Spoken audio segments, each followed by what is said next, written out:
सन 1978 में, यानी आज से तकरीबन 38 साल पहले मुझे सबसे पहले अमेरिका जाने का इत्तेफाक हुआ। उस वक्त सन 1978 में सबसे पहले मैं अमेरिका गया था और एक मुसलमान तंजीम की दावत पर गया था। मुसलमान तंजीम का उस वक्त बहुत सी मुसलमान तंजीमों का एक वफाक था जिसने हमें दावत दी थी। तो जब मैं उस तंजीम में पहुंचा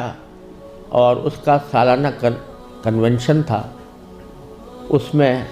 हाज़िरी हुई, तो सबसे पहले तो मैं ये देखकर हैरान रह गया कि जब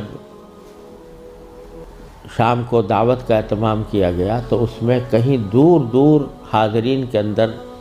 इस्लाम और दीन का कोई शायबा नज़र नहीं आता था। ख़वातीन और नौजवान लड़कियां वो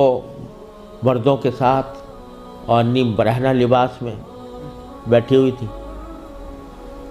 और फिर ऐलान यह किया गया कि अगर किसी को हलाल खाना खाना हो तो मछली इस्तेमाल करें, जिसका मतलब यह था कि खाने में हलाल का भी कोई फिक्र नहीं थी। वहाँ बैठना मुश्किल हो गया, हम लोग कहीं अलग चले गए। उसके बाद मालूम हुआ कि एक रक़्स व सुरूद की ज़बरदस्त महफ़िल मुनक़िद हुई। एक बोटिंग का प्रोग्राम था, उस बोटिंग के प्रोग्राम में सारा जो प्रोग्राम था वो रक़्स व सुरूद की महफ़िल में गुम होकर रह गया। ये सारे नज़ारे देखने के बाद जब मुसलमान तंजीम जिसने दावत दी थी उसके सरबराह से मैंने शिकवा किया कि भाई आपने ये मुसलमान तंजीम है और इसमें कहीं दूर दूर भी कोई साहिबा दीन का नज़र नहीं आता, तो आप क्या करते हैं, किस वजह से आपने ये इज्तिमा मुनक़िद किया है। तो वो लबनानी थे वो साहब जिनसे मैंने शिकवा किया, तो उसके जवाब में उनकी आंखों में आंसू आने लगे और कहने लगे मौलाना आप सही कहते हैं, लेकिन ये वो कौम है कि जिसके बारे में बस हम इतना चाहते हैं कि ये कम से कम अपने आप को मुसलमान कहती रहे। ये अगर हम ये समझते हैं कि अगर ये सिर्फ अपने आप को मुसलमान कहती रहे तो ये भी हमारी कामयाबी है, वरना इसको इस्लाम से कोई ताल्लुक़ रहा नहीं। इनके आबा व अजदाद खाने पीने की तलाश में, तिजारत और मईशत की तलाश में यहाँ आए थे।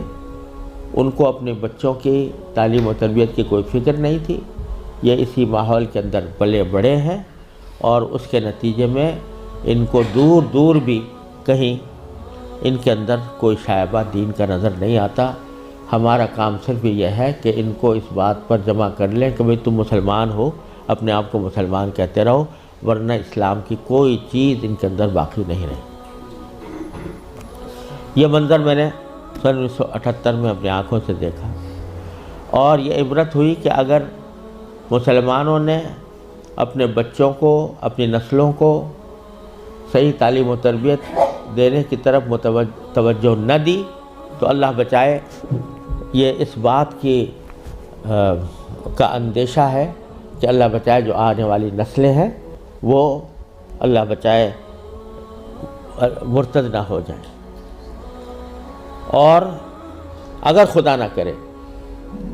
हमारी इस बेतवज्जोही और गफलत की वजह से ऐसा हुआ कि हमारी नई नस्लें गुमराह हुई, गलत रास्ते पर गई, तो उसका वबाल हमारे ऊपर हो। क्योंकि कुरान करीम का इरशाद यह है कि अय्युहल्लज़ीना आमनू क़ू अनफुसकुम व अहलीकुम नारा। जहन्नम से बचाना सिर्फ इंसान के लिए अपना फ़र्ज़ नहीं है कि वो ख़ुद अपने आप को बचाए, बल्कि अपने घर वालों को बचाना भी उसकी अपनी ज़िम्मेदारी। और ये बड़े शर्म की बात होगी कि हमारे आबा व अजदाद ने हमें अल्लाह ताला के फज़ल व करम से ईमान और इस्लाम की दौलत वर्से में अता फरमाई और हम अपनी औलाद को अल्लाह बचाए गलत रास्ते के ऊपर डालने के ज़िम्मेदार बने। इससे ज़्यादा شرم کی اس سے زیادہ نقصان کی کوئی اور بات نہیں ہو سکتی۔ لہٰذا یہ مسئلہ جس اہمیت کے ساتھ توجہ کا محتاج ہے، اللہ تعالیٰ کا بڑا فضل و کرم ہے، اب حالات میں تبدیلی آ رہی ہے، خاص طور سے انگلینڈ میں اور امریکہ میں بھی اب بہت مسلمانوں کو اس طرف توجہ ہوئی ہے، ادارے قائم ہو رہے ہیں، لیکن جس پیمانے پر ضرورت ہے اس پیمانے کی ابھی تک کمی ہے، اور اس کا واحد علاج یہی ہے کہ جس کے دل میں بھی یہ درد ہے وہ دامے درمے قدمے سخنے جس طرح بھی ہو سکے وہ